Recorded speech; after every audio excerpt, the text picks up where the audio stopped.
C'est un très bon exercice oral pour les préparer, ne serait-ce que pour les examens.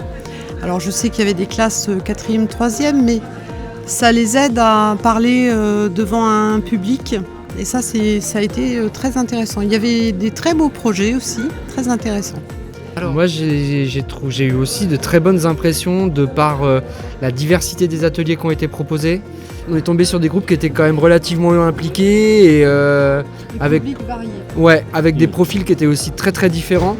Des jeunes qui étaient à la fois en réinsertion scolaire, des jeunes qui étaient au lycée, qui étaient déjà bien avancés dans leur parcours de formation.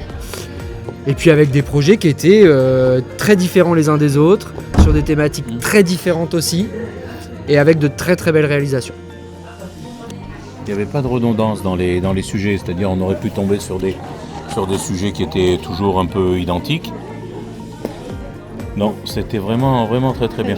On sentait une différence entre les classes, on va dire supérieures, seconde, première et terminale, et les 4-3.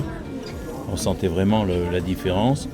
Une différence aussi entre les sections SAPAT, les filles en service, et puis les garçons.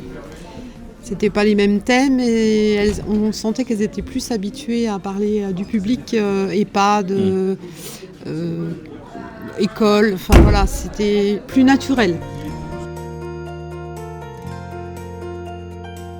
Alors nous on a eu un petit coup de cœur pour ceux qui avaient fait des boules de graisse dans des tasses. Ah oui, les mangeoires. Les mangeoires, voilà. C'était très original, la première fois qu'on voyait ça. Mais globalement, on a bien tout aimé. Ouais. Et puis il y avait donc la MFR qui a fait les mangeoires là, à Oiseau. Et puis il y avait aussi la MFR donc, avec les jeunes qui étaient en réinsertion scolaire sur le projet d'échange avec l'Allemagne aussi. C'était intéressant et en plus pour des jeunes qui a priori quand même n'étaient pas forcément les plus à l'aise et tout, ils ont vraiment bien présenté leur projet, ce qu'ils avaient fait. On a vraiment eu l'impression qu'ils avaient adoré ce projet-là. Donc c'était aussi moi le deuxième coup de cœur.